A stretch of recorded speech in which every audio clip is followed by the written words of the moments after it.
This program is brought to you by the University of California, Davis on iTunes U. For more information, please visit us at itunes.ucdavis.edu. Okay, folks, welcome to this debate. As I was saying, which I will try and keep order between our two contenders here. I'm not going to spend a lot of time singing their praises. They're both extremely well known in the fields of macroeconomics. And though we have this interesting past where they disagree violently about the potential of any stimulus policy for changing the level of employment in the economy. The rules of engagement are going to be that each will have 12 minutes and 12 minutes only to present their opening case. Then we'll actually have them debate for another 20 or 30 minutes with each other.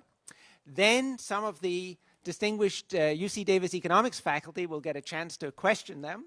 So we'll have 5 questioners. And then, if I've done my job, there's actually a microphone here, and some of the public or others can get to come to the microphone. And then all I have technologically to aid me in this task is the following.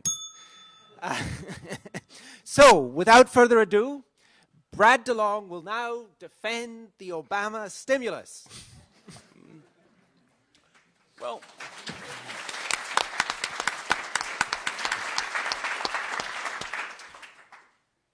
guess I should start by saying I'm still bemused to be here. We are here because Professor Boldrin is one of the signatories to the Cato Institute's large advertisements supporting the proposition that, quote, it is a triumph of hope over experience to believe that more government spending will help the U.S. today. And I am bemused because I was told nearly 30 years ago in a course I took with Greg by our then teacher Barry Eichengreen that that view had been exploded in the 1920s, that it had been 70 years since anyone serious believed that fiscal policy was ineffective at boosting an economy. Now, back at the start of this decade, the Republican politicians for whom the Cato Institute is carrying water when it pays for full-page ads, they believed as much as anybody that deficit spending would spur employment and production. It was one of the big arguments they made for the 2001-2003 Bush budgets. Now it's 2009, and somehow things have become very different. It's a certain Orwellian quality here, when arguments are made now that would have been very relevant 5 years ago, but were totally dropped then. Now, the argument that Professor Boldrin is making appears, I think, in compressed form in an article he wrote for the Denver Post a couple weeks ago. That fiscal stimuli either do not work or work too slowly. Is there a case for government borrowing now to finance a stimulus package? People are worried about the future and are sensibly reducing their spending. Does this imply the government should step on and do the spending for them? Put that way, the idea seems like a non-starter. If we are poorer, so is our government. This is, if I have read it correctly, an argument that historians of economic thought call Say's law, that spending is falling and employment is falling like a stone now, not because there is too little demand for existing supply, but because rather we are now poorer and ought to be spending less and supplying less. If the government tries to fix this by spending more, it must first borrow or confiscate the resources to pay for its spending by somebody else, and that somebody else must then cut back on their spending by an equal amount. Now, anyone who can use their eyes can see that this Say's law is in general false. Recall 2003 to 2006, when America's home builders spent money building a lot of extra houses. The American unemployment rate fell from 6 to 4.8%. Recall 1996 to 2000, when the assembled investors and businesses of America discovered the internet and in response upped their spending on computer and communications. The American unemployment rate fell from 5.6 to 4.3%. In general, spending works to spur the economy, and the government's money when spent is as good as anybody else's. Now, just because deficit spending spurs employment and production does not mean we should always be doing it or always doing more of it. There are, I believe, 5 good economic arguments against stimulus packages in general, and if we have time at the end, I'll go into why none of them seem to apply right now. But right now I want to focus on the much more important, very basic point. The Cato Institute claim, endorsed by Professor Boldrin, that deficit spending will be ineffective, not unwise, ineffective at boosting employment and production is false. The argument that deficit spending cannot work because in order to spend you had to borrow, and then the person from whom you borrowed must spend less, sounds good at first, but it is wrong. To see why it is wrong, let me give the microphone to right-wing libertarian economist and Chicago School founder Milton Friedman, who is no longer with us, but his words, his wisdom, his influence live on.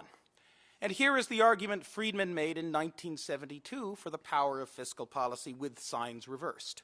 Friedman then was talking about cutting rather than expanding deficit spending. What Friedman said was, quote, if extra government spending is not financed by higher taxes, the government would have to borrow more. The individuals from whom the government borrowed now have less left to spend on themselves. But to find any net effect on spending, one must look further beneath the surface. As the government borrows more, interest rates rise and make it more expensive for people to hold cash. Hence, some of the funds borrowed by the federal government are subtracted from idle cash balances, rather than taking from money that was going to be spent or loaned. Now, Friedman did not in general like deficit spending. He was perhaps the foremost advocate of the belief that monetary policy by the Federal Reserve is almost always superior as a stabilization policy tool. Friedman believed fiscal policy was a weak reed, that its effects were, quote, certain to be temporary and likely to be minor, but weak does not mean powerless, and almost always does not mean always. The answer to the question Friedman would ask, why not do monetary policy instead, is we are doing monetary policy too. We are, in fact, doing as much expansionary monetary policy right now as we possibly can. But we do not think it is enough to keep us out of a depression. We are in that unusual case in which the difference between almost always and always actually matters. The last time the United States was in such a case was back in the 1930s. And back in 1972, Friedman favorably cited his old teacher Jacob Weiner's advice as to what to do in the Great Depression. Weiner wrote, quote, government and Federal Reserve expansionary bank operations have not nearly sufficed to cure the economy. The simplest and least objectionable procedure would now be for the federal government to increase its expenditure or to decrease its taxes and to finance the resultant excess of expenditure over tax revenues either by printing legal tender greenbacks or by borrowing from the banks. Now, if you want to maintain that deficit spending will be ineffective at boosting employment and production, you must first maintain that you know more and better about monetary economics than Milton Friedman did, and you must also explain why it is that Friedman got such a key issue wrong, why it is that Friedman, who had no love for government, and to whom Grover Norquist, who merely wanted to drown the government in a bathtub, was a dangerous left-winger, why Friedman nevertheless believed that fiscal policy could be effective.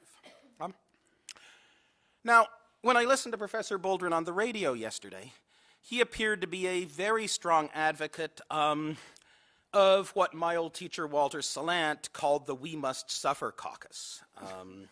You know, what I tend to call after its 3 most illustrious members, the Karl Marx, Herbert Hoover, Friedrich Hayek axis. Right, again from the Denver Post, quote, the greatest problem with the bailouts has been the lack of willingness to make those responsible be responsible. CEOs who bankrupted their firms get to keep their jobs. State governments that get sent irresponsibility get bailed out with no strings attached. So that's not the American way. And it is indeed true that we have had mammoth failures of moral hazard and of market functioning in the financial markets, and we need to fix them. But we have a broken financial system. We need to fix the broken financial system. But right now we have something worse. We have a broken financial system and we have the threat of massive unemployment. We can fix the broken financial system without having to have massive unemployment if we use the government temporarily as a spender of last resort to keep employment high, while Tim Geithner and his understaffed group of crazed, sleepless bureaucrats in the Treasury Department try to fix, right, the financial system. The argument that we have to fix the financial system is a correct one. The argument that therefore we have to let unemployment rise painfully and tightly is wrong. Now, you can say that we need to move a lot of people out of one set of industries and into another to repair what is now a maldistribution of employment. But we don't have to say that the inevitable price of that has to be a period of high unemployment, why we do the move. Professor Boldrin's co-author or fellow co-signer John Cochrane of Chicago has been said, quote, we should have a deep recession, that people who have spent their lives pounding nails in Nevada recently need something else to do.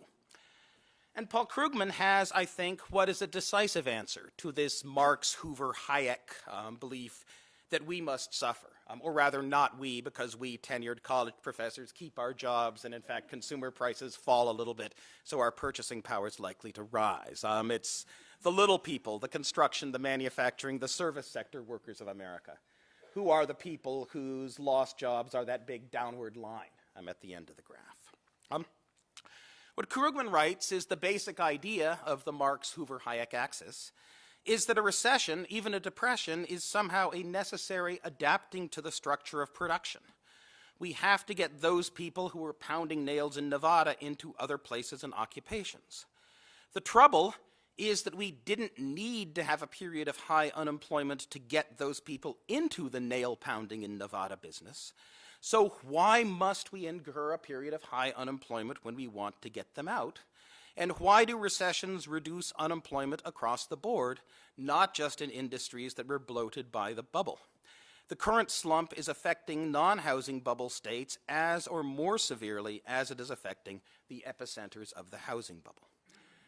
The depression is the necessary price we must pay for sectoral readjustment theory, right? It simply does not work as an intellectual enterprise. It works only when production of investment goods shrinks. It doesn't work when production of consumption goods shrink. Something else is going on. There's no reason why we can't use the government as a demander to cushion the fall in unemployment, even though fiscal policy is useless for dealing with the problems in the financial system. Now, Professor Boldrin is following a very old trail, right? His trail was, in fact, the ruling theory behind the Hoover administration's policies in the 1930s. And to quote from President Herbert Hoover's autobiography, during his administration, economic policy was made by, quote, the leave-it-alone liquidationists, headed by my Secretary of the Treasury, Mellon, who felt the government must keep its hands off the economy and let the slump liquidate itself. Mr. Mellon had only one formula: liquidate labor, liquidate stocks, liquidate the farmers, liquidate real estate. He insisted that when the people get a bubble brainstorm, the only way to get out of their blood is to let it collapse. He held that even a full-fledged panic was not altogether a bad thing. He said, it will purge the rottenness out of the system. High costs of living and high living will come down. People will work harder, live a more moral life. Values will be adjusted, and enterprising people will pick up the wrecks from less competent people. In the same piece I quoted above, Milton Friedman had a number of very harsh things to say about Professor Boldrin's predecessors, whom Friedman says were centered at the London School of Economics, where the dominant view was indeed that the Depression was an inevitable result of the prior speculative boom, that the only sound policy was to let the Depression run its course.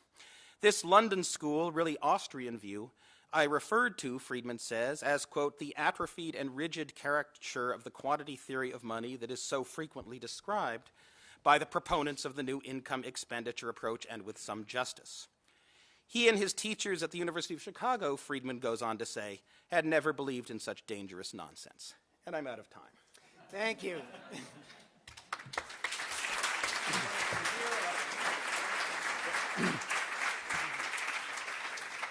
Okay, Professor Boldrin, do you have much to agree with this? Well, I'm glad to be here, and thanks for the invitation. I didn't know I was here to represent all the people Brad mentioned, most of which I don't know, and I don't represent. I'm here to represent my point of view, so let me avoid making the mistake that it's often made of starting to argue on the territory and on terrain and field that your debater has chosen for you by putting words in your mouth. Let me tell you what I think about the facts and the crisis and what should be done. But before doing that, and I will have time later to correct the plenty of factual mistakes contained in Bradford's introduction, let me just show you this little graph. It's a map of the United States available, you probably noticed, on the New York Times online. The darker areas are the areas where the unemployment is growing rapidly. The lighter areas are those in which unemployment is growing less. Anybody that has any knowledge of how the price of housing and the housing bubble has been moving around the country may notice a very strong correspondence between the areas and the counties where unemployment is growing and the areas where, in fact, the housing bubble was stronger. So much for that fact. But that was not my point, so let me give you some of my thoughts. Let's start with a few facts, I guess we can agree. What did happen during the last year or two? A clear asset inflation that we like to call bubble ended. The asset inflation did not have to do only with housing prices. If you take a look at any stock market index, you will realize that in the period that goes from roughly 2001, 2002 to the peak, indices such as the S&P 500 have grown more, no less, than Case-Shiller index of average housing price. In fact, there is only one Case-Shiller index, the Case-Shiller 10, the one for the 10 big metropolitan area, that has grown during that period at a percentage, that's about 82, 83%, comparable to the S&P 500. So there's been a general asset inflation. They're all coming down. We'll discuss later why. What this certainly means, whatever the reason for that coming down, is a dramatic drop in wealth. I'm going to argue that that dramatic drop in wealth is, at least for now, the main source of the dramatic drop in demand we are observing. I'm going to also try to show you some data and facts to convince you that a huge chunk of the GNP we thought we have produced in the past few years, we only thought. We didn't, implying that we are de facto poorer than we like to think, and we better cope with that, which does not imply any masochistic or suffering policy. It purely implies we should face the fact. Our third fact, on which there seems to be no discussion, is that our financial sector is in shambles and is in a serious crisis. It's not functioning, and this is causing a serious credit crunch. We'll see the implication of that for aggregate demand and its composition. Finally, and this also, to me, is pretty self-evident, but maybe it's less evident from available data, the composition of our output, that is what we can produce with a given capacity, with a given labor force, its specialization, and so on, seems to be highly incompatible with the composition of the aggregate demand we're facing in this moment. And there is an issue there, or either moving demand where output is, or moving output where demand is, or moving prices, or something in between. Those are the facts. Demand. Where did a big increase in demand come from in the last, say, 6-7 years? And here I have in mind the period 2001-2007. A large extra amount of demand came from equity extraction from homes, which has been growing as a percentage of net housing value, and it doubled between 2001 and 2005. I use it 2005 because it was actually the peak of the housing price. The cash equity extraction grew by a factor of 4 in those years. Most of this came from equity lines and refinancing. You want to know where the drop in demand came from? Here it is. On the left, you have the percent equity extraction without selling home from 95 to the peak on March 11 of 2007, and then the subsequent drop of equity extraction. On the right, you have the net extraction from real estate holding. In this graph, you can actually see the percentage of that cash which has been used for debt repayment and consumption. The pink, I guess, line is the one that goes directly in consumption. You want to know where the drop in demand comes from? It comes from there. Houses being worth less, the getting into debt by extracting equity that the American household has been used abundantly during the last years is gone. There is no money for demand. The demand is gone. The GNP we thought we produce, not only we are producing less GNP because of the raising unemployment. The point is that if you do your income accounting, national income accounting right, you realize that actually there is a chunk of PhD we thought we had produced, which we didn't. Think of the way in which you compute the value out of the construction sector. Well, you multiply the number of houses you produce by their price. Well, the price is some base here, and then it's a chain index that get adjusted over time. Now, yes, indeed, we did produce houses, but the value of those houses that we used to impute it in our computation of GNP was just not the one we thought it was in 2001, 2002, 2003, 2004, 2005, 2006, 2007. It was a lot less. Let's think of the value out of the financial sector, which happens to be 14% of corporate value added in 2007, and similar percentages rising from about 10% in 2001. How much of that value was added? That is, what is that sector produce that should correspond to bread and butter and shoes and cars, and that should be actually part of the national wealth. In particular, let's look at the capital income of the financial sector, which was about 28% of the total capital income of the whole corporate sector in 2007. What was that income? Was that income produced, or was it just capital taken away and consumed? In case you want to have a graphical representation, you can look at this. The orange line on the bottom gives you from 1952 to 2006, the ratio of capital income in the financial sector, financial corporate sector, as a percentage of value added in that sector. As you may notice, that percentage grows dramatically since 94-95, reaching a level of 16%, which is historically absolutely unprecedented. The question is, that stuff we thought it was income, it was nothing. Credit crunch. Where is the thing? Just a little graph to understand what credit crunch means for the drop in demand, what's causing the drop in demand. What you have here, these are data from Federal Reserve System, calls on banks. The way you want to interpret those lines, there are various recessions that goes back from 1979 to now. You want to look at the rightmost upper part there. The blue line is computed by using the call reports from all banks that have increased their credits. They have increased their loans during the period. So when it goes up, it means positive. Loans are increasing. When it goes down, it means they are decreasing. The red line is the opposite. The red line is the number of banks that have been cutting down credits. So when that red line goes down, meaning there are fewer banks cutting loans. When that red line goes up, there are more banks cutting loans. You can see quite clearly what those two lines have been doing since the third quarter of 2007.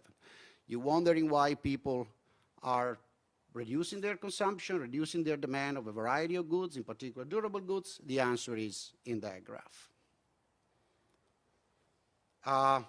This we'll use later if we need to get into the details. So those are the facts, those are some of the basic facts I like to think about. Brad has attributed to me a number of theories, some of which I didn't know the existence before. So I'm not going to debate about those theories. Let me actually tell you something else. How many minutes do I have, Greg? I don't want to get you.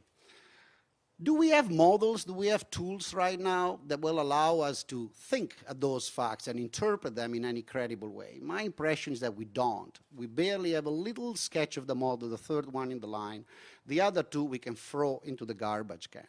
In particular, what we can clearly throw in the garbage can is this pseudo-eternal Keynesian neo-new, post, after, above, below, in the middle, transversal, diagonal, always coming out, which has always one funny ingredient, actually two.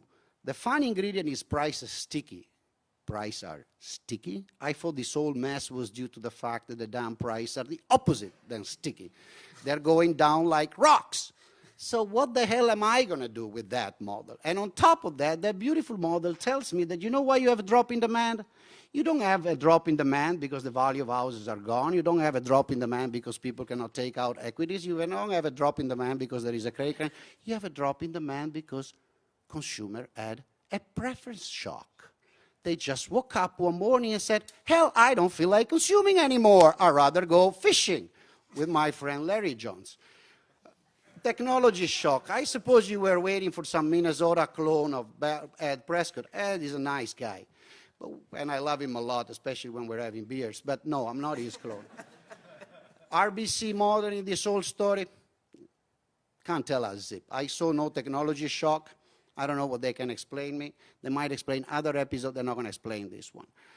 Create a financial accelerator. We'll go back to that because I don't want to get over time. There is something there. As you may notice, I'm hinting with my data on the credit crunch.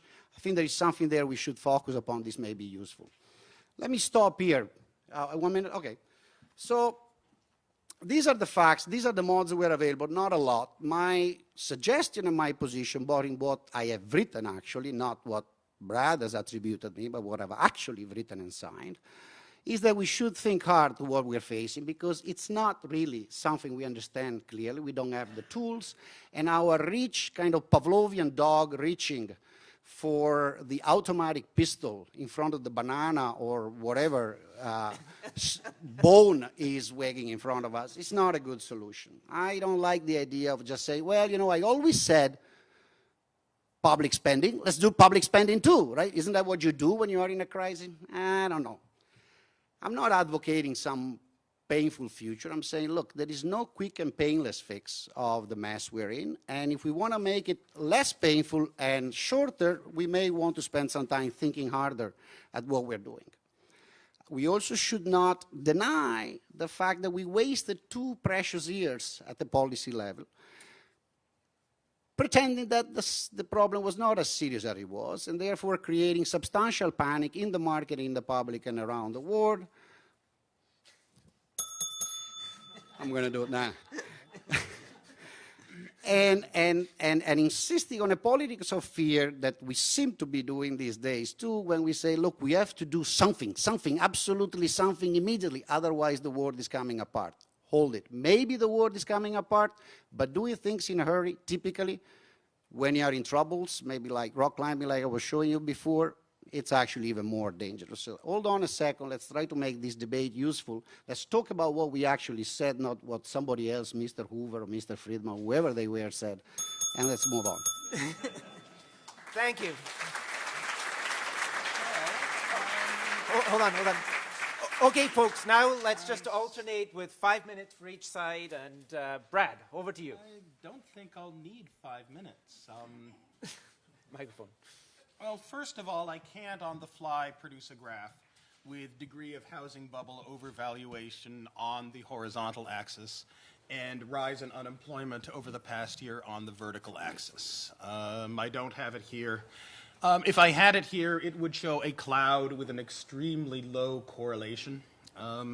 Here are some numbers as to how much unemployment has in fact risen over the past year in a bunch of different states, ranked by states, with the rightmost column being the rise in unemployment. North Carolina, Indiana, Idaho, Oregon, Georgia, South Carolina, Michigan, Alabama, Tennessee. Those aren't big housing bubble states. Rhode Island, Nevada, Florida, California, those are. What's happened has gone well beyond, right, the end of overconstruction in the housing sector. What's happened has gone well beyond, the financial distress that originally gummed up the works. We face something more serious and significant, and we should deal with the thing that's more serious and significant rather than spend all our time worrying about what's happening to in the financial sector. And I won't take 5 minutes because unless I'm wrong, Professor Boldrin did not say a single word for what I was told he was going to say on the debate, right? That I was told I was going to come here because Greg wanted me to debate someone who believed that the Obama administration fiscal stimulus was going to be ineffective, that it was not going to boost employment and production, that we shouldn't try to halt this screaming downward collapse of employment in the American economy by having the government spend money, on the grounds that in the past there's a bunch of empirical regularities suggesting that whenever any one particular group in the economy get it through its head that it ought to be spending a bunch more money, that employment goes up, production goes up, and unemployment goes down. And it seems reasonable to presume that the government's money is as good as anyone's. Now, given what Professor Boldrin had written on it, and given what the other signatories of the big Cato letter said, I presumed that he was going to make an argument for why the stimulus program would be ineffective, but he didn't. Brad, thank you. I did. I showed you the symptoms of the disease, and now I'm asking you which one of those symptoms, which one of those causes of disease will building new school building in Milwaukee, Wisconsin, where 15 of them are empty, help us? Oh. In what sense will making rural Nebraska wireless help us solve the inability of consumer and household across the United States to withdraw cash and borrow cash from their real estate equities, help us, and so on and so forth? I showed you the disease. Easy.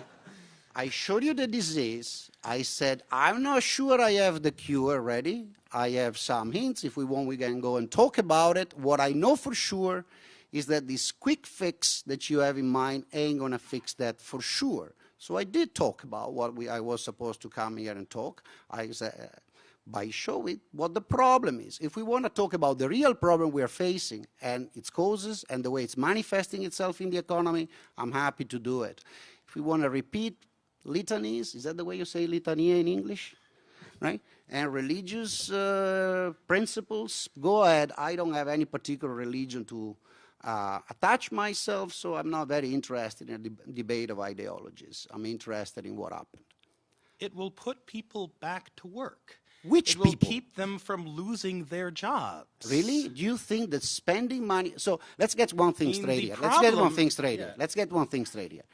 I didn't say, I didn't sign it, nor I ever wrote that in fact, in the Denver Post thing with David Levine, we made it very clear that some aspects, for example, the extension of unemployment benefits of the spending bill, are fine with us. And so are by the others, like, spending on some education stuff. I have doubts on the particular actual for we want to do the health spending, but they're technical doubts. I'm not going to debate much. So the issue is not with the general validity of some... Let me finish. With the general validity of some of the spending. The issue is, are they useful to attack the crisis per se, or are they useful for something else? If Mr. Obama, if President Obama wants to use the crisis and the dramatic situation with it to pursue some of the policies for which he was elected, that's fine, but what he should do is say, I'm pursuing the policy for which I was elected. Then there is the crisis, let's attack the crisis with specific medicine. The two things ought to be separated. What I am quarreling against is the illusion we are selling the American people, which in my opinion is extremely dangerous because it's completely similar to the illusion that the Bush administration sold in 2001 after September 11, that by doing this radical, dramatic, last-moment spending measure now and lowering interest rate at dramatically ridiculous level back then, we are actually solving the problem. We are not. That's the problem. That's what I'm taking issue at. Those are not answers to the problem we are facing. The answer is to something else. If you want, we debate that. But I see no way in which increasing spending in Medicare and Medicaid, which means hiring more nurses or paying nurses more, because the supply of nurses ain't going to grow overnight, and I'm sorry, those guys, using the hammer on the nails in Nevada are not going to become nurses in the hospital of the United States as we increase spending on health care.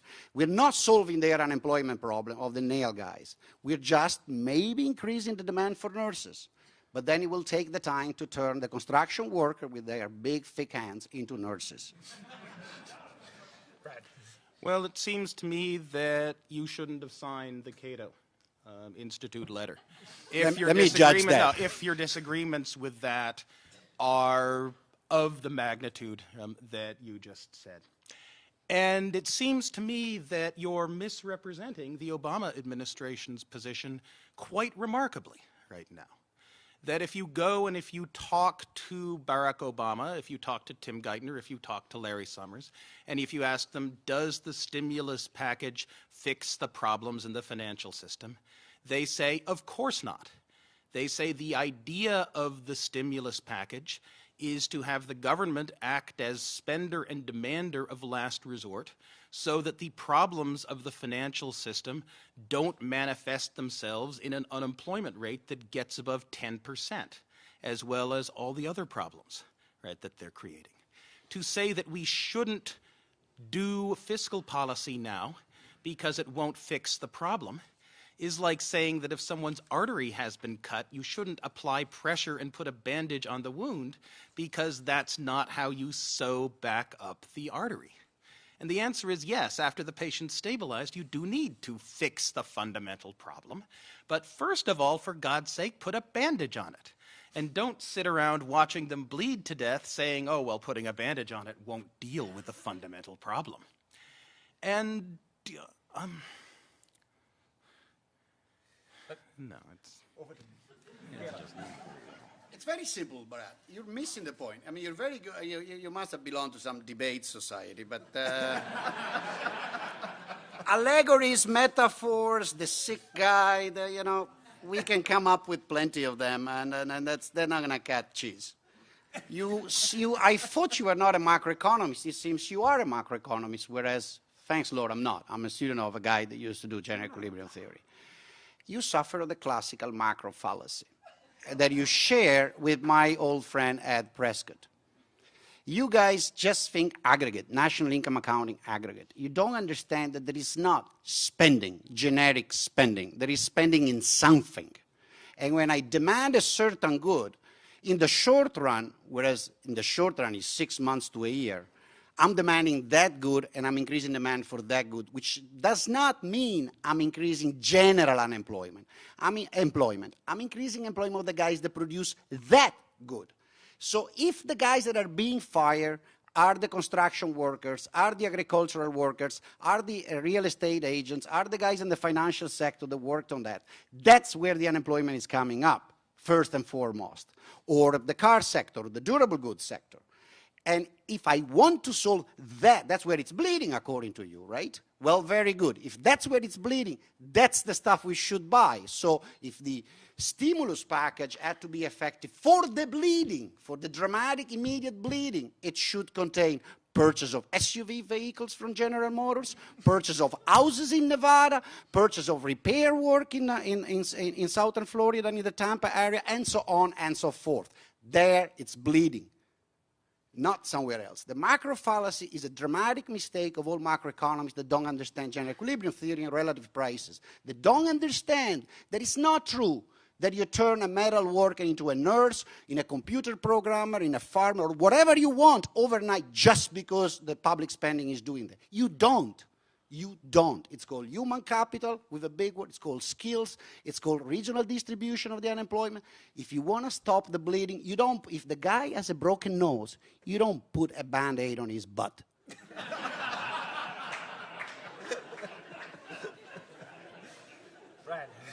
Oh, no.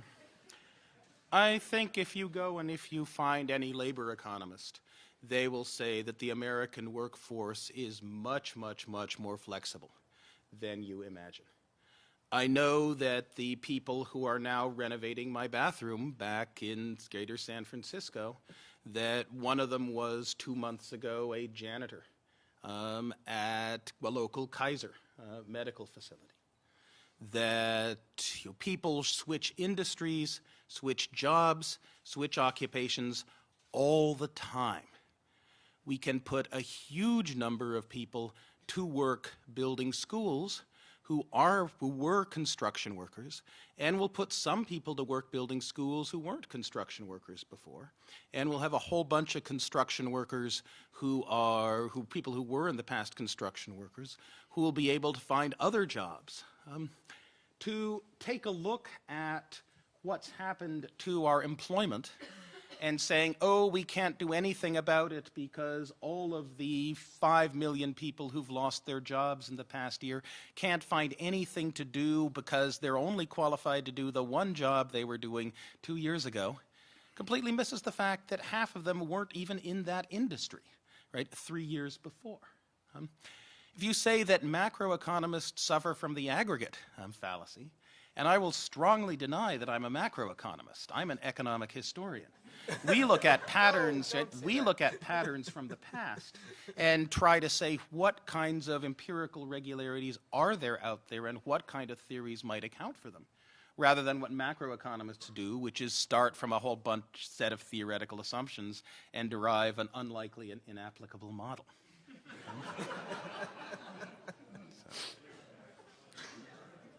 Well, so let's get to the point here. So you claim that labor mobility, intersectional labor mobility, is super quick. I assume there is some. I wish I had the time to go on the web and find the plentiful of econometric jobs and research that you prove might try Blanchard and Katz in their study of the 1991. That prove in no, fact you the should look opposite. at Blanchard and Katz's 1991 Brookings paper about the local recession in Los Angeles. Pull it up, Brad, pull it up.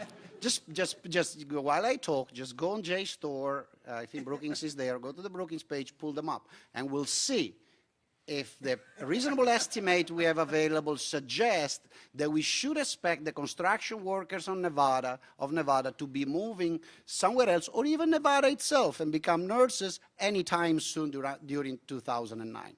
Okay? Let's try to see that. That's one point. At this point, it's down to the data. We got plenty of economists here. My statement is the intersection mobility of labor, while it may be high, it's not nearly as high as the one you're pretending, would probably produce no effect in the interval of time we're talking about, which is now 12 months from now. That's what we're talking about. In the meanwhile, and I want to go back to that later, the problems I was representing and trying to describe before will remain. As for economic history, let's go and look at all the recent experience of increasing government spending in front of situation of serious crisis, depression, and so on. Japan is here for you to judge. The line going up is spending as a percent of GNP, public spending. The line going down is the Nikkei. And let me get you a better one so we can look at all the G7 countries, talking about historical evidence. Come on, baby, come up. Otherwise, my time is on. So what you have here, can you see these graphs? I didn't have time to make them bigger. So the red line, so these are for the G7 countries, so it's 6 of them over United States. The red line is the percentage of public spending, in the level of public spending in that country divided the United States one. The blue one is GNP. If public spending increases in one country should generate an increase in GNP, you would expect that when the red line goes up, the blue line also goes up and vice versa. You can see what happens with France. It goes up. The GNP during... No, you don't understand. Later for the audience. Okay, let me explain what this is. The red line is public spending. They're both, the red line is public spending, the blue line is GNP. The red line is public spending in France over public spending in the United States. So when that red line goes up, it means public spending in France is growing a lot faster than public spending in the United States. When the blue line goes up, it means GNP in France is growing faster than in the United States. So I would expect, I repeat, if public spending helps to boost growth, I would expect the two lines to co-move. When the red goes up, the blue goes up. So that's France. This is Canada. This is my beautiful country, Italy. Let me get the others. This is Germany. This is Japan. How beautiful. Did I do them all, or I have forgotten somebody? I don't want to offend any country. I think they're all there. So that's for the historical evidence. We can go on with historical evidence. I think I have a few more here in the little thing that I had prepared beside Japan. Estimate. Yes, this is also very interesting.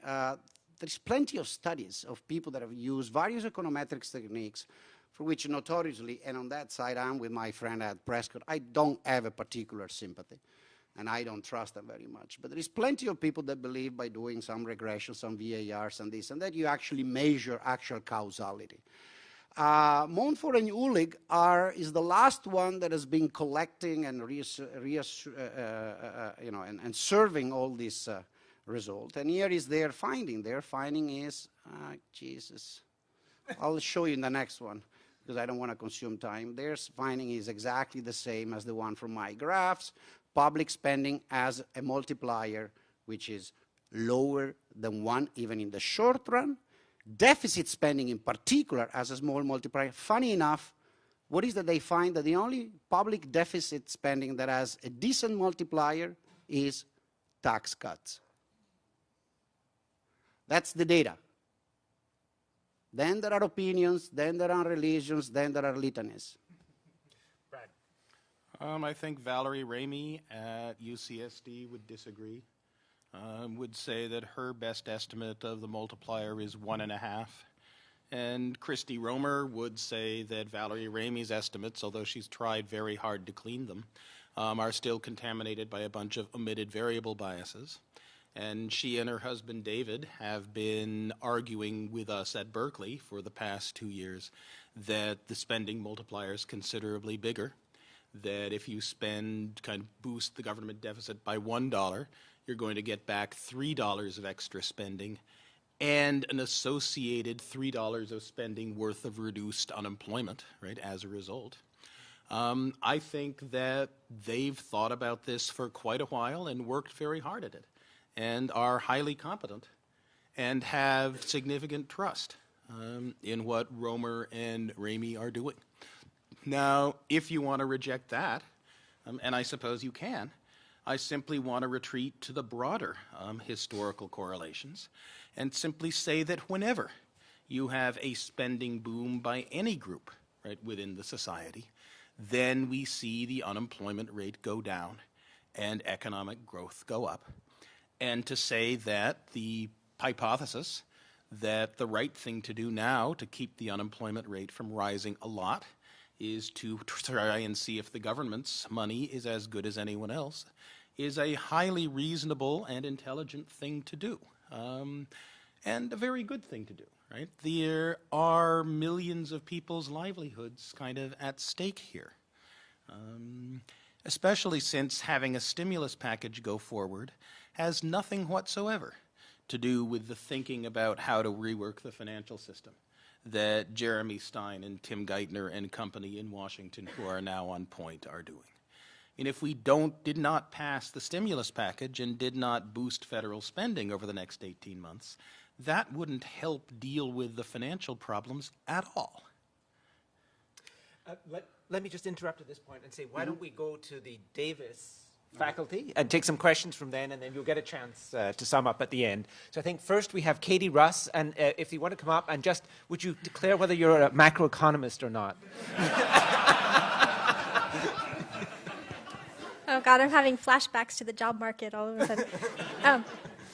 So I'm not sure if I classify as a macroeconomist. I was educated by a general equilibrium macro theorist, Thomas Levick, so I think I probably would fall into that category. So I felt really enriched by your interview, Professor Boldrin, on NPR yesterday when you were espousing a cleansing of the financial system as the key to unleashing private investment. And I saw that echoed in your description of the disease and what needs to be done to take care of the disease and cure the US economy. But because I'm an international person, I'm also a really close observer of East Asian economies. And I noticed in the late 1990s, all of the countries that were afflicted by the East Asian crises, they also had these enormous real estate booms, busts, weakening of the banking systems, all of this predating their, the official date of their crises. And what I noticed is that all of these countries, whether or not they reorganized their financial systems and restructured according to IMF dictum and all of this, they recovered equally fast or slow.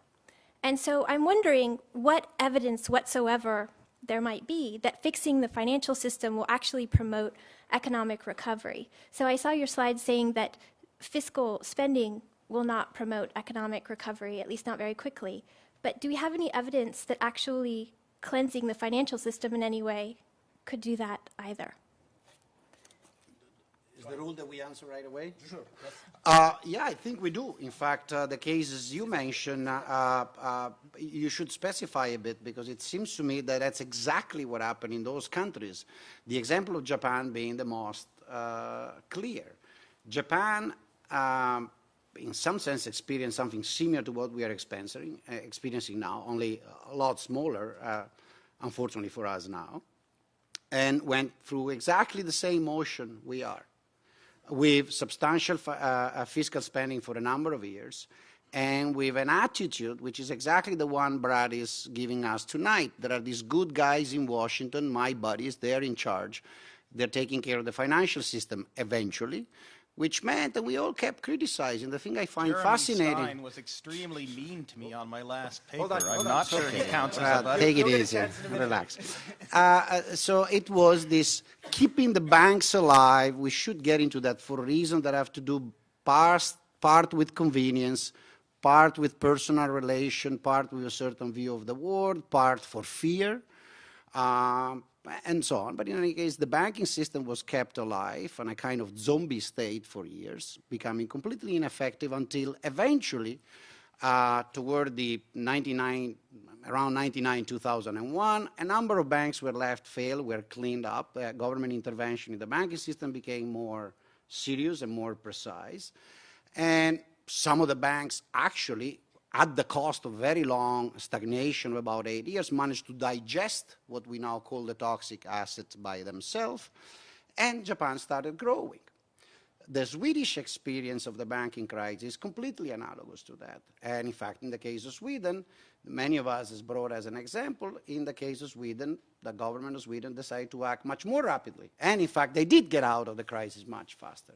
So it seems to me the same applies. A very good example has been brought to my attention by Tim Keogh recently and another Spanish colleague in comparing the banking crisis of Chile in 1982-86 versus the one in Mexico. Chile did exactly what the bad guys like me are now suggesting: took over the banks, cleaned them up rapidly, kicking the butts of those in right away, move it over to a different management. That's absolutely crucial. We should go back to that. This idea of keeping the same guys in charge is a very bad idea. There is no shortage of good bankers around. That might be a good way of increasing employment and reducing unemployment in certain areas.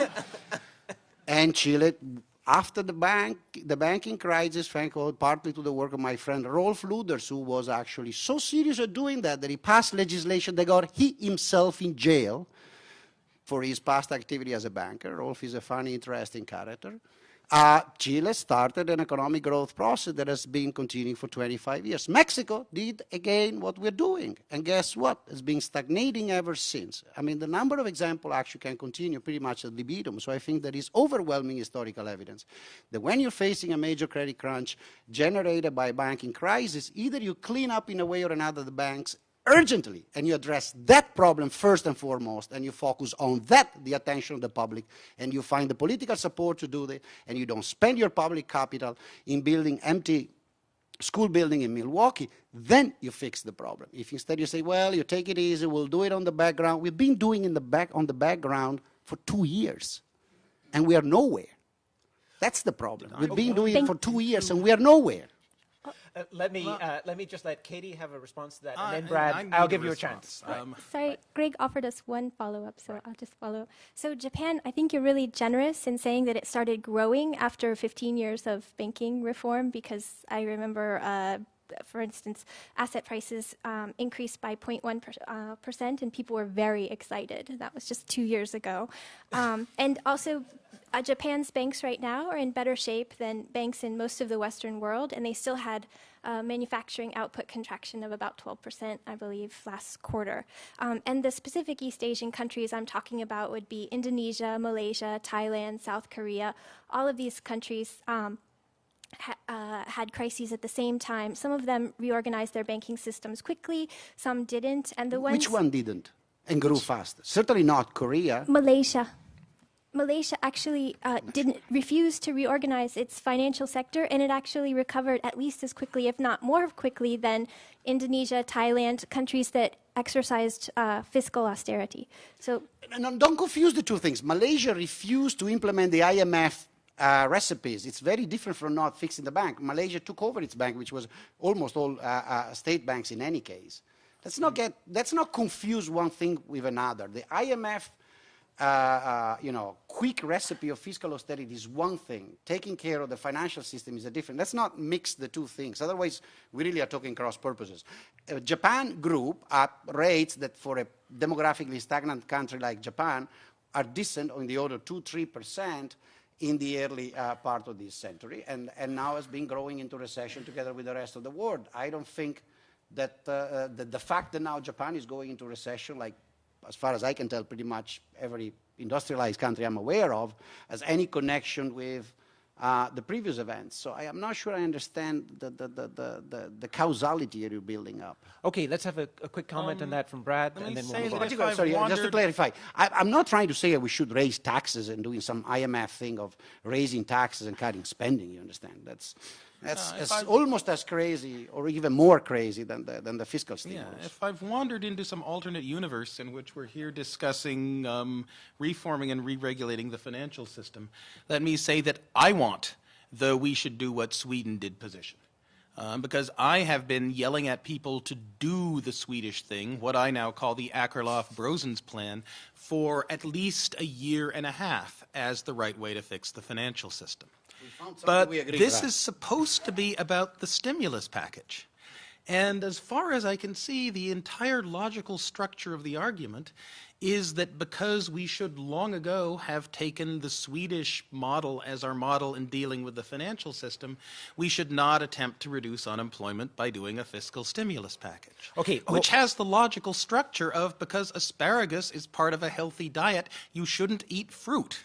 Okay. It makes no sense at all. Well, it's totally separate. It's orthogonal. You owe me one, so I have a credit of one, so I'm going to use half of it. Now, that's not. So let's do the Swedish example completely. Let's do the banking. And I remind you, Sweden actually went. There are plenty of papers, some of them from your friends, Keynesians, Chavazzi and Pagano, and the other European. Sweden practiced fiscal austerity in the sense you mean. That is, they did no fiscal stimulus. They actually cut some of the spending in a selective way. They try to build up efficiency, okay, and cut some of the taxes, which is why there is an abundant literature by European Keynesians talking about anti-Keynesian or non-Keynesian or whatever they call them paradoxes based exactly on that experience, on the experience of Sweden. So if you want that to suggest that we should do Sweden, I'm perfectly happy. Let's do asparagus and eggs. Okay, hold there, because we actually do have the Swedish model here. So Pontus Roundel, I believe, is the first macroeconomist we're going to hear from tonight. I know you would say that. Yes, I confess I'm a macroeconomist. That's okay, you can recover. Okay. And I'm going to have two questions. I'm going to have one to Professor Boldrin, and I'm going to have one to Professor DeLong. First, oh, you can't hear me? I'm too tall. You're too tall. Okay, so first of all, I'm very sympathetic to Michele's view that part of the GMP is thought up. And there is a sort of a correction that has been taking place, and that has been painful. But there also seems to be some sort of drop in demand. Firms can't borrow to invest. Consumers postpone purchases of durables. So there seems to be some additional crash. And I'm just having this hypothetical, as a macroeconomist, a hypothetical thought experiment. Suppose we all agreed that the social value of buying 50 new hospitals or 10 bridges in the next 3 years is higher than the social cost. So that's something we wish to do. From a, 3-period horizon, the government's budget would still be balanced or unchanged if we bought those hospitals or bridges now, right? If there is some sort of slack in the economy currently, if there are idle capacity, idle workers in any of these sectors that build hospitals or bridges, we would get those bridges for a bargain. Okay? And in particular, if there's slack now, but there's no slack in 3 years. Because when we don't build that bridge we were supposed to build in 3 years, well, the private sector will build it because the economy is tight again. So I'm wondering, why would you oppose such an idea? We would still gain this social value that would exceed the social cost, and we also have the possibility of getting some oomph from this additional spending. I don't. In fact, if Brad had been, I don't, and given that Brad is covering his eyes, it's, oh my God, what is he coming up with? This guy is a clown. He's inventing things all the time. Let me actually try to find, this was the first draft. I'm trying to find my Denver Post article, because actually this is the first version. I'm trying to find the real version, because we actually wrote it. It's explicitly written. We say, look, there are two ways of looking at the spending. One, I think I have it in mine, version on the blog, so let me go here. Is there a case for public borrowing now to finance a stimulus package, we ask? The first one says, people are worried about the future, we're all poorer, blah, blah, blah. The government is poorer as well. Put it that way, that's a non-starter. On the other hand, we say, government borrowing is cheap right now, and labor costs relatively low. If we accept this logic, then we reach an interesting conclusion. The additional spending now should be offset by less spending in the future. So we have nothing against that argument. So if that argument, we do it right, and we're going to pinpoint the right goods we want to produce, we want to borrow to produce them because the government can de facto now borrow cheap, and there is some unused capacity somewhere, not some generic used capacity, but not the pork decided by Republican Democrat congressmen, but the actual unused capacity, I have no objection whatsoever. But then we also have to write in the spending bill that we're playing an intertemporal trade-off. The later on, when the cost of borrowing for government will go up, when there will be no longer idle or unused capacity and so on and so forth, we'll cut down the spending. I have no objection. I wrote it. So if that's the point, I'm with you. Point is, that's not the spending bill we have. I'm sorry. But it is. Right? No, it isn't, Chief. No. Back at the start of January. No. Come on. Start of January, as part of the initial Bet $1 negotiations, million they won't cut spending? in the initial negotiations for the spending bill, Obama said, I want to have a stimulus package now, and in return for a stimulus package now, I want the restoration of the pay-as-you-go rules that served as effective budget discipline during the Clinton years of the 1990s. No, that's in not the the same future thing. after the That recession means he's going to raise my taxes. I want him to say I'm going to cut the spending. It's very different. It's very different. It's the different thing. Let's not play games with words. No, it's a very different thing. There are two questions. One question is, what's the long-term size of the government going to be? And that's a left-right political disagreement. The second question is, given the long-run size of the government, fix that. Should we be spending more and taxing less now to try to deal with this collapse of unemployment? Or this collapse of employment and this sudden rise in the unemployment rate? To say that because Obama wants a larger government in the long run than you do, that we shouldn't tilt the government's spending and tax plans in such a way as to run a big deficit now and a surplus later, that's just not right, right? I mean, Obama thinks the government should be larger than you do, yes. But the fact that Obama thinks the government should be larger than you do is not a reason for you to oppose stimulus now. When stimulus now, in Obama's mind, explicitly means a bigger deficit now and more budget discipline in the future. He gave you what you're now saying you want as part of the deal for getting unanimity among the Democratic senatorial caucus. And you don't seem to have noticed. You remind me of those guys in Italy that when the day before going on the sale and putting up the discount, mark up their prices 25%, and then they put a 20% discount. So if that's the game we're playing, that's fine. You win. You win either way. Yeah, once My again, statement was pretty clear in answer to Ponte's question. And as I said, if we can write those rules clearly, if the game now has become, look, right now I agree with you, we're going to do the intertemporal trade-off. It just happens to be the case that I had planned in any case to increase government spending of about 20% in the future, so sorry, tough luck, I won't cut it in any case. then I'm not, it doesn't work Well, anymore. once It again- doesn't add once up. again, have I gone into an alternate world where we're debating whether the size of the U.S. federal government should be 16% of GDP or 25% of GDP? Because if that's the world we're in, I'll be happy to take the 25% side, but I want to start over. Right? Let's go back supposed to be about the stimulus package. Pontus, who I think may have a question for Brad. Okay, so I have a second question here for Professor DeLong.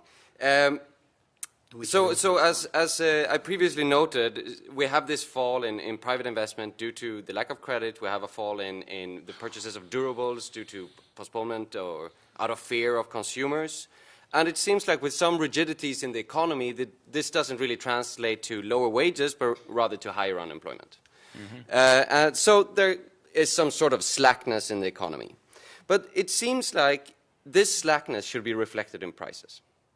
And it seems like there is a fall in private demand, and it seems like your suggestion is to replace this fall with government demand. But the composition of these two demands, and I know Professor Boldrin spoke about this before, might not be the same. We have fall in the purchases of flat-screen TVs and SUVs, but if the government buys hospitals, what good is that if there's no slackness in the construction sector, for instance? So the question is, suppose that if slackness is reflected in prices, cutting taxes for individuals and cutting taxes for firms frees up resources, and these resources will chase the cheap prices which are targeted at the slack sectors in the economy. Wouldn't we get then more efficiency out of our policy by using the pricing system to allocate these free resources? And in addition, my second question to that is, wouldn't also... That's a third question. But that's okay. And the second question is, wouldn't also taxes reduce wedges or distortions in the economy that also additionally would help us? So if we lower tax rates and not only taxes. Well, I think that this is the reason why the Obama stimulus package is one-third tax cuts. Right? That argument has force. And that to the extent that you can boost demand in the short run through tax cuts and thus get people focusing on where there are efficient opportunities for them to maintain or increase their consumption because prices have declined, that's a good thing, right? And a significant advantage in a stimulus program. I think that the reason why I think about another, that's one-third of the stimulus package. Another one-third of the stimulus package is simply dealing with the consequences of federalism. That is the fact that because individual states and localities and others have balanced budget requirements year by year, the state of California is now cutting back its own spending at a ferocious and a horrendous rate. And at least the last set of numbers I saw, another third of the stimulus package was essentially giving the states money to maintain their kind of current efforts to keep the states from actually cutting their own demand in this crisis, which leaves only the remaining third of the stimulus package plus things that are really not stimulus at all, like the alternative minimum tax patch added to get Republican Senators Snowe and Collins and Specter on board, that the remaining third of it is spending. And it's pretty clear to me that almost all of that spending is on places where there is substantial slack of unused resources to be brought up. And it seems that an internal solution is a wholly reasonable thing to do, right, in designing this package. Thanks, Brad. So next we have Alan Taylor of the Department of Economics, who may be a macroeconomist. I'm going to take the fifth. He's a trade economist. Could I ask my follow-up question first, which is like a clarification, and then ask my long question? Yes. So I'm also struck that there's agreement on the panel, not just that most macroeconomics is a load of nonsense, and I'll come back to that, but also that stimulus works. So particularly, Michele liked Pontus's argument about spending on hospitals when there's slack, and Michele also cited, seemingly with approval, the Mountford-Uhlig study, where the multiplier, he said, was only 1. But I thought, Michele, you were here to argue that it was 0. Well, it depends. Are you looking at the gross or the net? one Gross. One, yeah, right. So, 0 for the gross is kind of complicated. 1 is low enough. The 0 for the gross is where Cochrane and Barrow and the other signatories to the Cato letter are. Am I responsible of everything that a You person that signed signs? it. But I didn't sign their paper. I signed what was written in that statement. Come on, Brad, don't be ridiculous. I mean, but the moment in which I sign something with Robert Barrow, I can't possibly sign all his regression to the mean regression. Michele, Which I've criticized in writing. Give me a break. I'm not signing into the life of the guy. I'm signing that precise statement. Nothing more. So just to nothing clarify, less. Michele, are you a 1 or are you a 0? You get out what you put in. That's my multiplier. Is that okay? Plus, if you well, add a that's what's few happening right now, inefficiencies, I'm probably on a 0.96. Okay, let me see if I can get out more than I put in on the next question. Okay, so modern macroeconomics in grad schools and in our journals and on the conference circuit is built on a series of modeling assumptions. And for the people who are not familiar with this strange zoo, let me list some of them. Representative agents, rational expectations, flexible prices, flexible wages, no unemployment of labor, no underutilization of capital, the neutrality of money, the irrelevance of many other policies. And then in terms of assumptions about finance, we could add complete financial markets, the efficient markets hypothesis, no states of the world without funding liquidity, and with that no credit constraints, and as a corollary, Ricardian equivalence, no states of the world without market liquidity, no frictions, no asymmetric information, and I'll stop there. Now, understandably, this intellectual framework has come in for a bit of criticism recently. It was described. This kind of thing has been described in the New York Times blog by Paul Krugman as the dark ages of macroeconomics. And Willem Buiter. Models like that. What is he talking about? Okay, yeah. Willem Buiter, writing on his blog yesterday, criticized both new classicals and new Keynesians for going down this path. He says, and I quote, "The typical graduate macroeconomics and monetary economics training received at Anglo-American universities during the past 30 years may have set back by decades serious investigations of aggregate economic behavior and economic policy-relevant understanding. It was a privately and socially costly waste of time and other resources." And I know you agree with this, Greg. Most mainstream macroeconomic theoretical innovations since the 1970s, the new classical rational expectations revolution associated with such names as Lucas, Prescott, Sargent, Barrow, etc., and the new Keynesian theorizing of Woodford and many others, have turned out to be self-referential, inward-looking distractions at best. Research tended to be motivated by the internal logic, intellectual sunk capital, and aesthetic puzzles of established research programs rather than by a powerful desire to understand how the economy works, let alone how the economy works during times of stress and financial instability. So the economics profession was caught unprepared when the crisis struck.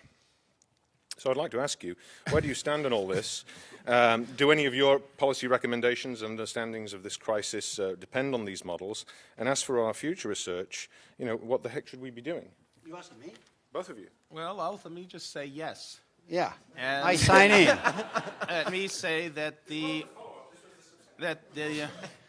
that in trying to deal with the economy over the past year and a half, the only things in my education that are useful were the lectures of Charlie Kindleberger about manias, on his book Manias, Panics, and Crises, and the lectures of Barry Eichengreen on the history of the Bank of England and its slow evolution of its stabilization policy role, and that nothing else has been any help at all.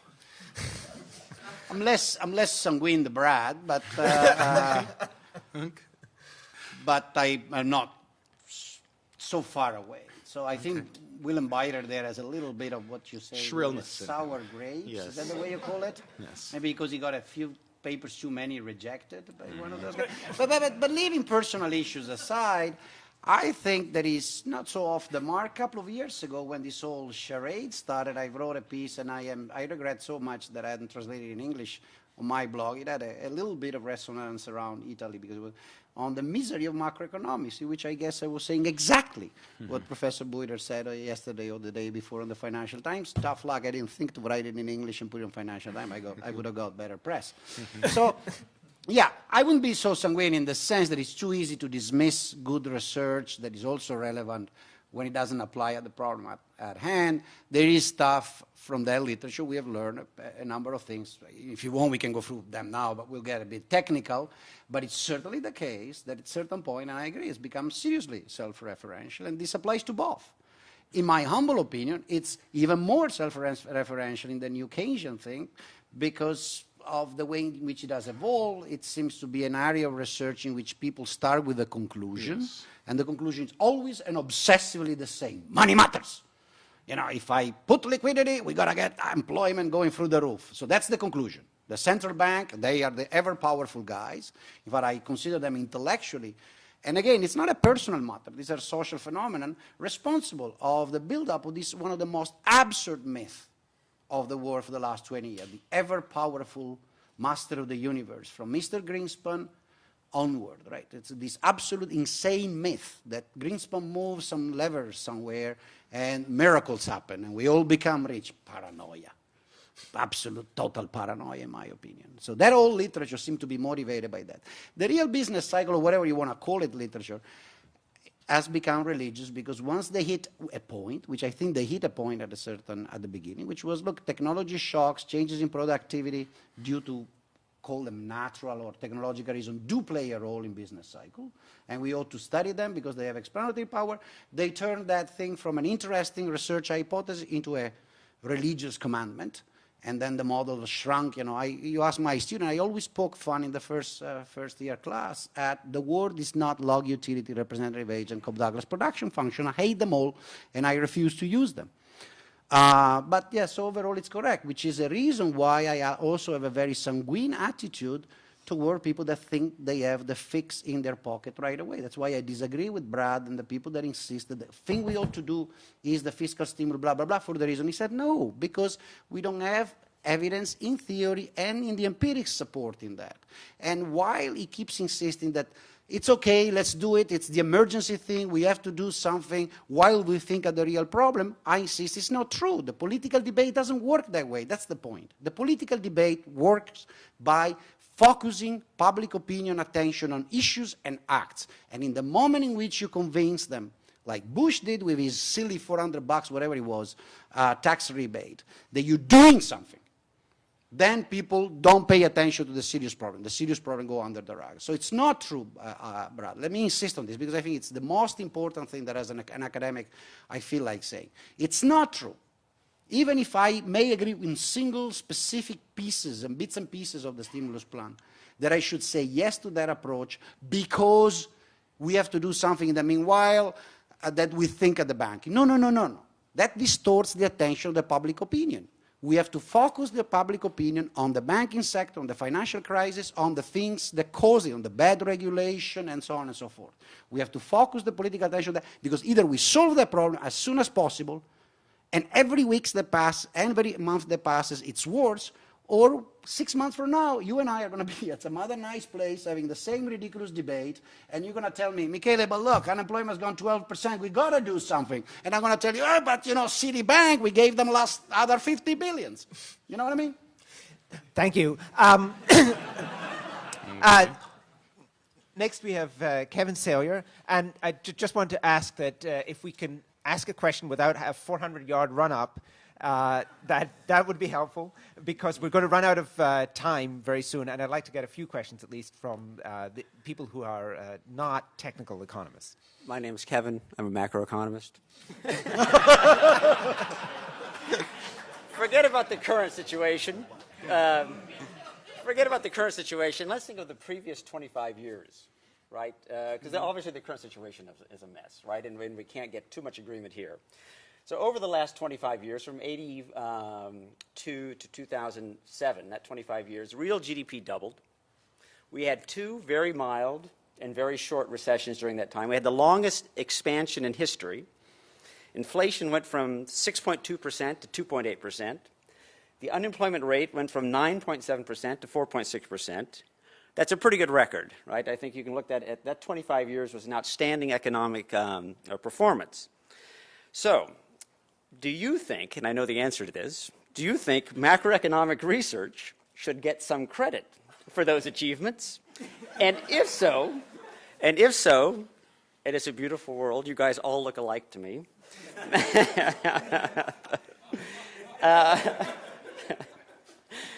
Anyway, and if so, shouldn't we build on that theory to confront the current downturn? That's a question to both of you. Thank you. Brad first. I think that macroeconomic theory played somewhat of a role in helping the 25 years until July 2007 from being, or making them relatively peaceful, placid, in a time of relatively rapid growth and low inflation. I think that research in finance, by contrast, played a substantial role in setting us up for the current crash.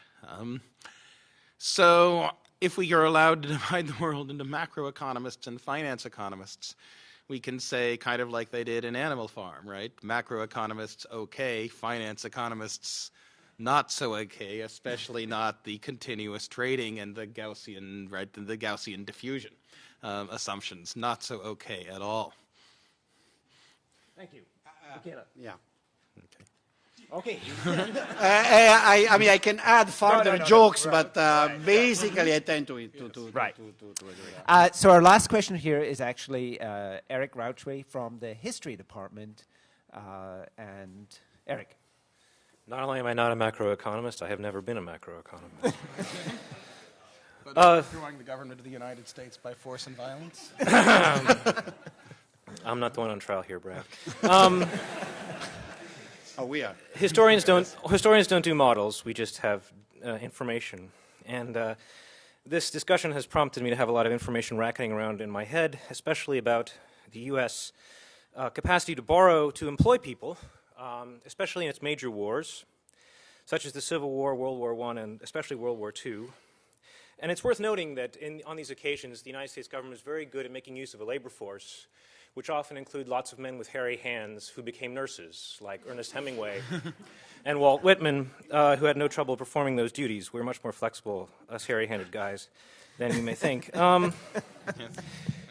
This is really a long-winded way of getting around to say we're often led to believe that the fiscal stimulus provided by World War II ended the Great Depression because the United States government borrowed and spent a lot more money than it ever had during the New Deal, and that therefore, if the United States had spent that amount of money earlier in the 1930s, that the Great Depression would have ended sooner. So my question, and I'll give you my follow-up also, is when did the Great Depression end and why? Michaela. Well, I don't know the answer to the last question. I wasn't around. So, no, let me, in order to try to answer your question, people may have noticed it's great to have debates. From now on, every serious debate should be done with people having their laptop and wireless. Because I'm going to ask a question, and this is not just to be polemical to Brad. Is this the paper by Remy you mentioned before, showing the big multiplier? The summary I get here, which is Susan Woodward and Bob Hall blog, say Valerie Ramin has written a paper. Let's open it in a tab. Oops, shoot. Sorry. Well, I'm going to get to your question. To the extent I'm able, I'm going to get to your question. With the results of a recent work on the question and with a full bibliography, blah, blah, blah, her answer is that consumption and other categories stay about the same when the government spends more. I don't see any multiplier. So the answer here is 1-to-1. Government spending goes up 1, the output goes up 1, which is what I said before when I said 0.96. So to go back to your question, really the counterfactual you ask, I don't know how to do it. The only thing I can do is I do find some of the research of Leo Hanian and Al Cole on that matter interesting, not necessarily convincing, but interesting with my reading of the history of that time.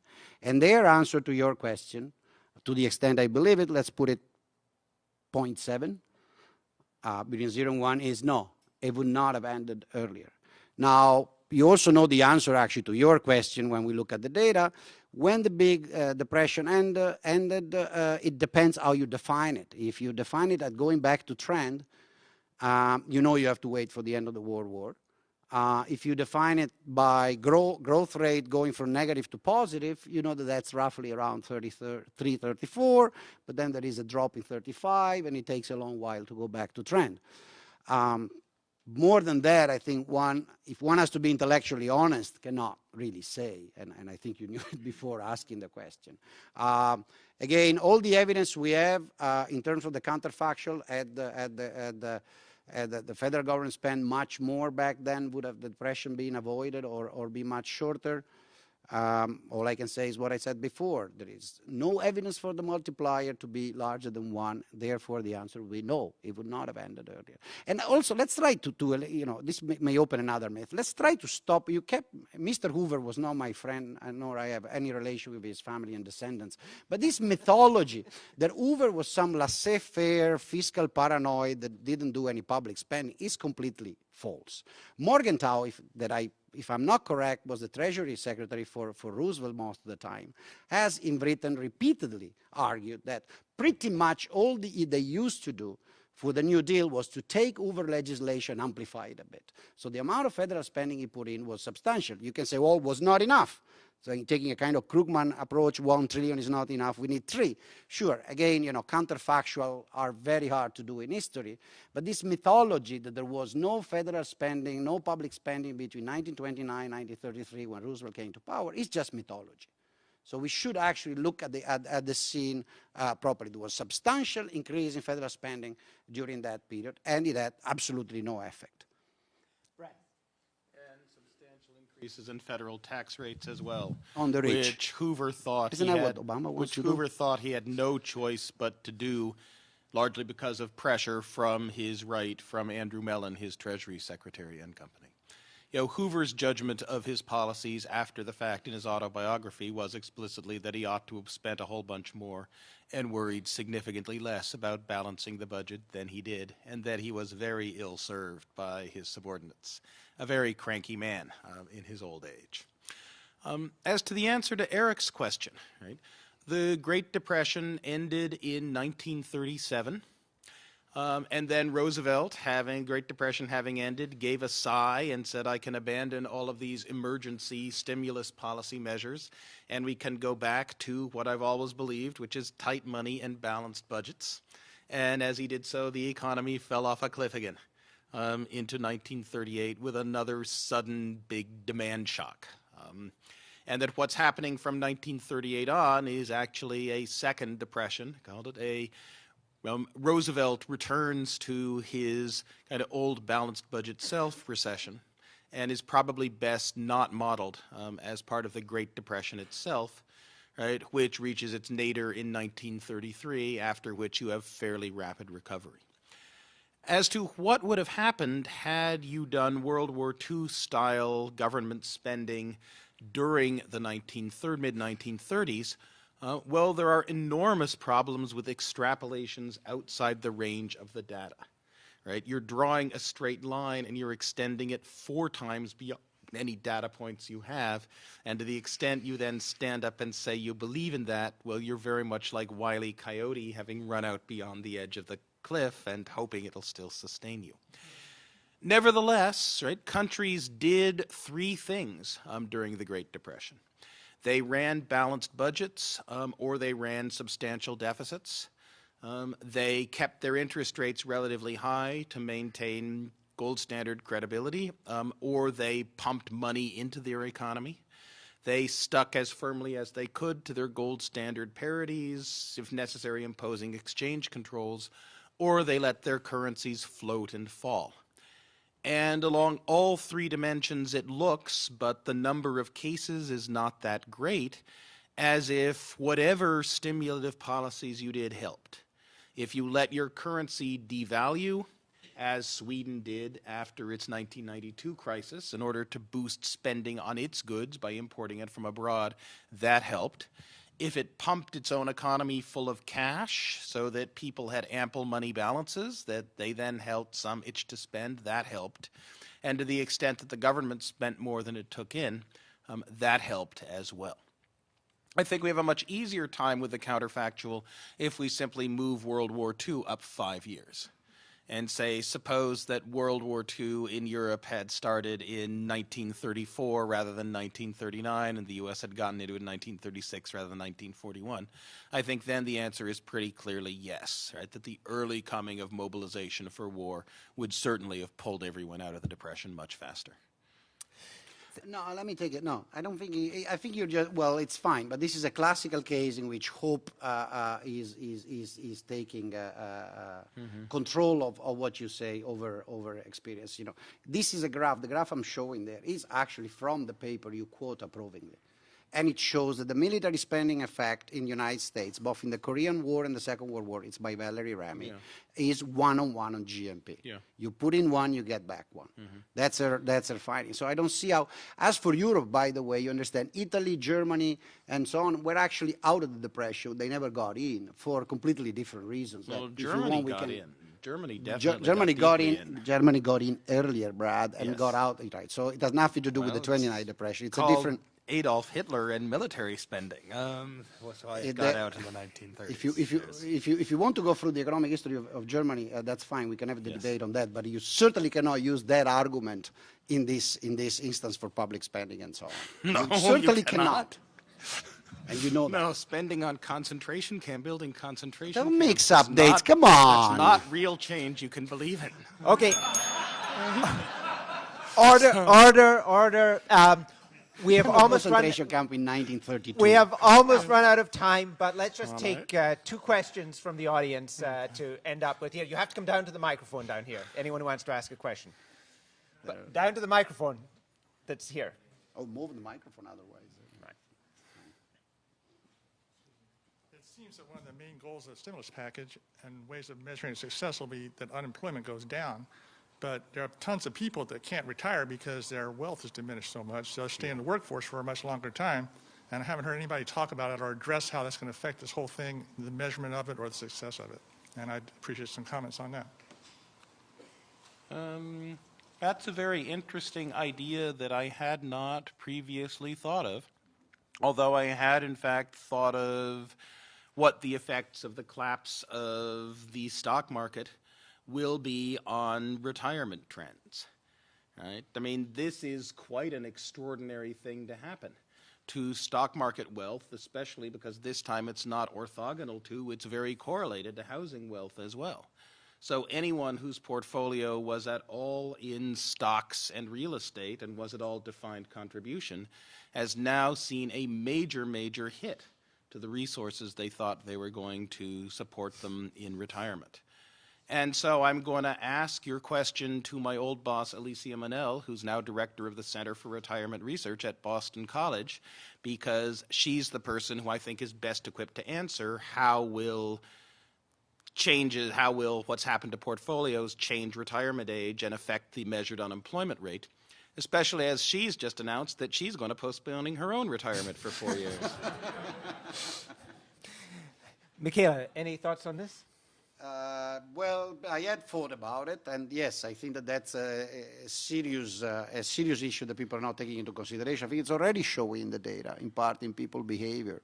One interesting thing I think we were mentioning today at lunch was you look at the data of unemployment and employment recently, you find this interesting phenomenon that contrary to all previous experience, older people age 50 or 55 and more, are actually increasing. The employment levels for that age group is increasing, whereas it's dropping dramatically for the younger people. So there's clearly a supply reaction in some form, a willingness of people to accept pay cuts, to modify their working habits, whatever, just to stay on the job when they're of older age.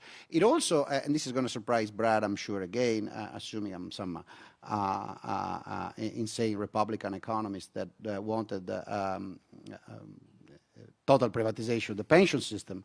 This is a further proof of actually why that's a pretty bad idea. And I'm glad I wrote papers since the early 90s arguing that on the basis of theory. And here is an interesting thing. You know, let's say something for general equilibrium theory, for economic theory at work. I didn't get to that conclusion from some particular political thing. If you think for a moment seriously what a proper pension portfolio should be, in an ideal world in which you can actually invest in all kind of possible assets that generate income so that you have the perfectly diversified old age portfolio, you do realize that the so-called full capitalization portfolio is nothing but at most 35% of it. Because that's roughly, to make it really big, the share of national income that is produced by assets or attributed to assets that are quoted in one or the other, the financial market, the other 65, 70% coming from human capital, labor, and so on, which are, fortunately, not traded in any financial markets.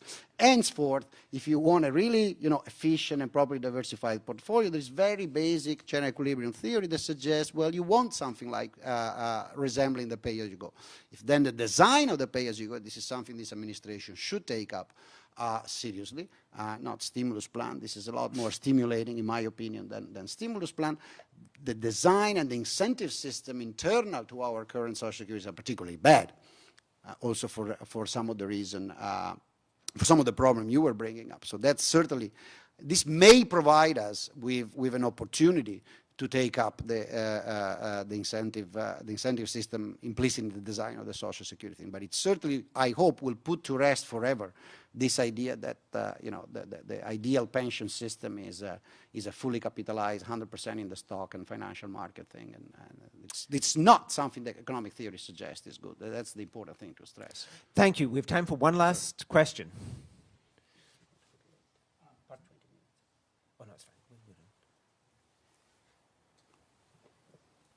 Retired, and I do a lot of stock investing now, and I had a few thoughts. One in particular, Obama stimulus seems to be... Use the mic.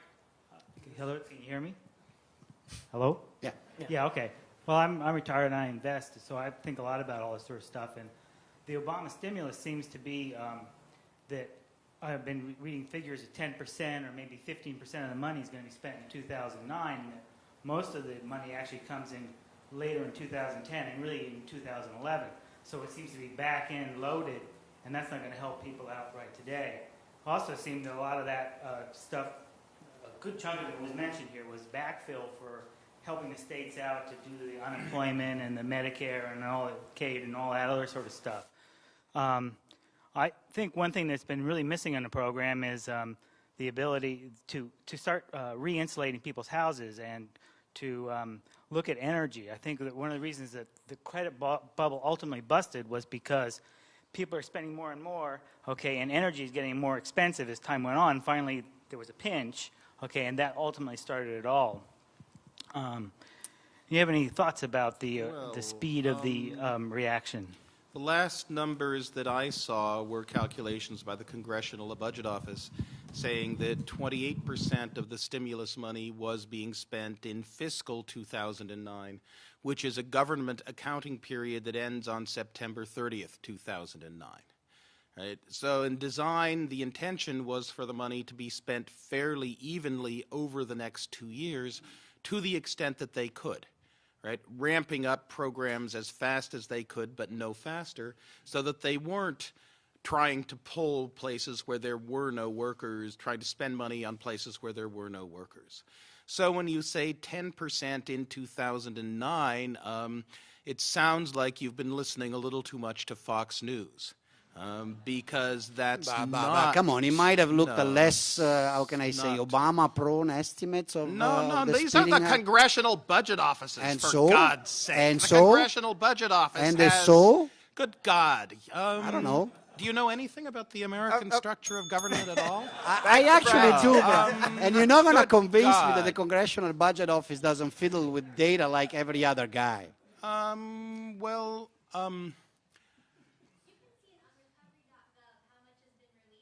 Yeah. Oh, she said that you can see in recovery.gov how quickly the money is being released. Let me say that to trust nobody is as great an error as to trust everybody. That a great number of very good economists have spent their careers building up the nonpartisan authoritative chops of the Congressional Budget Office. I think they've done a very good job, and I don't think people who know nothing should be casually trashing a reputation as honest stewards of economic rationality that they have tried very hard, right, to build up. Okay, follow up. The CBO's estimate for this year. Yeah. Yeah. Right, it's over there. Here, Just move here. Come over. Since we're talking about the CBO, the CBO's estimate for GDP for this year is minus 1.2%.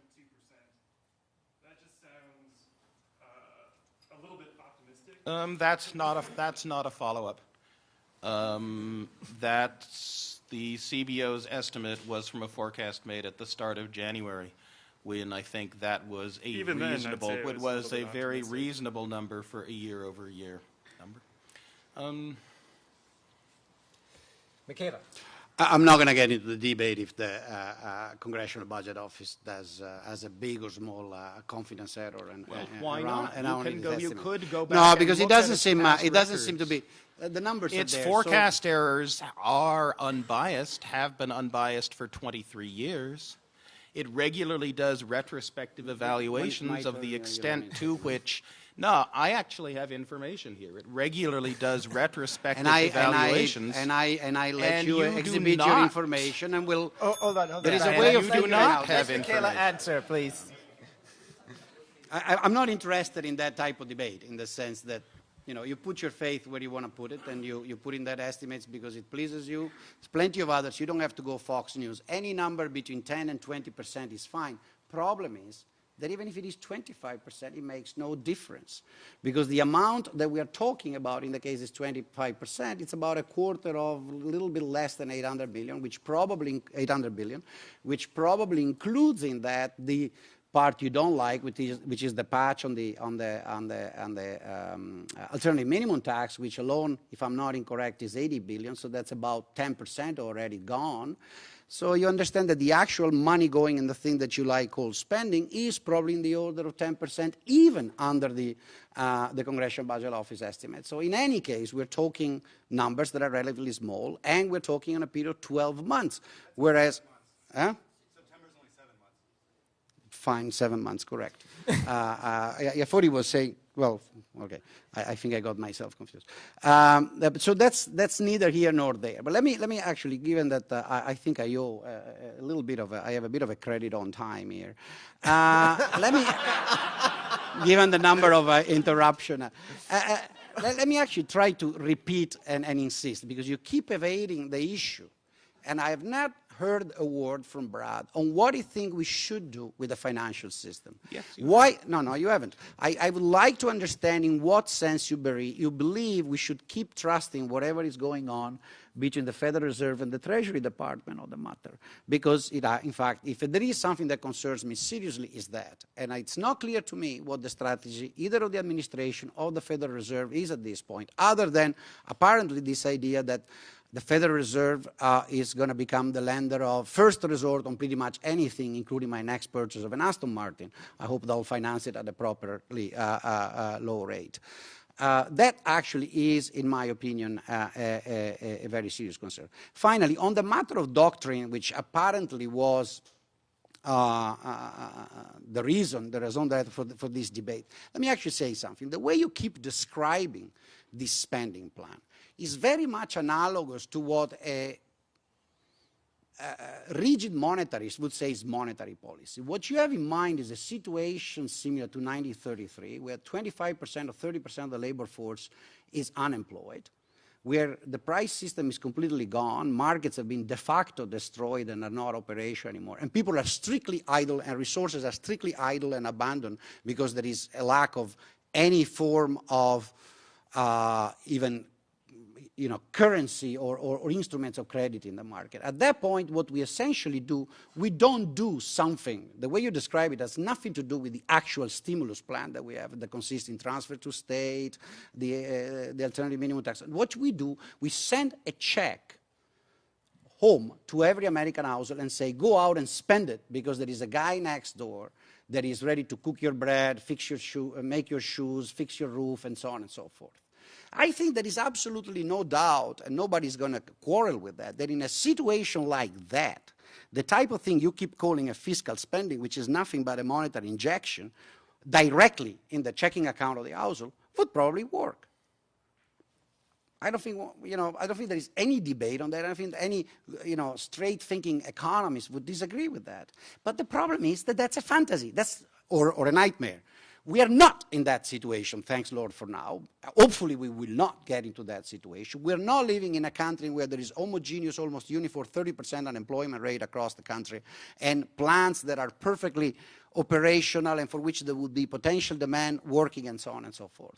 That's not the situation. If that was the situation, that was the target we wanted to reach, they should have done what my friend Sandro Brusco suggested to me 2 years ago. He said, tell your buddy Bernanke, he assumes he's my buddy because I met him 3 or 4 times, to just print a $20,000 check and deposit in the current checking account of every household family in the United States, a total of $2 trillion roughly, and that will do, and we're over with.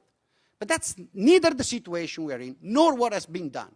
What has been done is a different thing, and we should judge it by its proper merit. And I insist in particular, and I finish, we should stop pretending and doing this propaganda that this is the solution when we know that the problem is sitting somewhere else. That's a great summary, I think, of Michele's position. I'm just going to turn over to Brad, and for 3 minutes, why don't you summarize your... Well, I'm still wondering who the people are who are proclaiming that the stimulus package is the solution to the financial market problems, rather than the bandage we apply to the economy to keep unemployment from getting that much higher, while we try to work out what I have for a year now been saying ought to be an attempt to reproduce the Swedish model. That is, nationalize the 10 biggest banks, break them up, reprivatize their parts over the next 3 or 4 years. In the meantime, try to make sure that lending to businesses that ought to be expanding kind of keeps on going. And 2.5 years ago, the underemployment rate in the U.S. economy, was 6%. That if you took those who were unemployed and those who said they weren't in the labor force because they didn't think they could find a job, and those who were working part-time but said they really wanted a full-time job but couldn't find one, that was 6% of the economy. Now, if you go looking for this U6 underemployment rate, you see it's up there at 16%, or going to be 16% come this Friday, when we're going to get another horrible unemployment number as the results of the mid-February Consumer Current Population Survey are released. Now, 16% isn't 25%, but it's a lot of the way from the normal 6% up to 25%. Depression economics is unfortunately coming back into relevance as demand falls and as the unemployment rate and underemployment rate in the economy rise. And to the extent that we have a theory that you think is adequate for 1933, when the underemployment rate was on the order of 25%, it should be at least half relevant to 2009, when the rate is up at 16%. Thank you. I need to end with some thanks. I want to thank IGA for doing the organizing for this event, and Jean Stratford and Mary Davis in particular. I want to thank the Levine Family Foundation for providing some of the financing to enable this, and that we're very grateful. Of course, as department chair, I'm now going to be turning my thoughts to what we can convert hairy-handed macroeconomists into some kind of useful employment. Try a fiscal stimulus. But last of all, I want to give a very big thanks both to Brad and to Michele for what I think was a fascinating and spirited debate. Thank you very much. Thank you.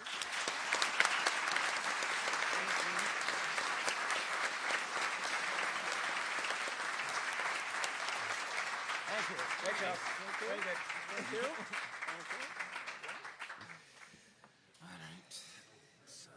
Very nice. I hadn't seen the screen. The preceding program was brought to you by UC Davis on iTunes U. Please visit us at itunes.ucdavis.edu.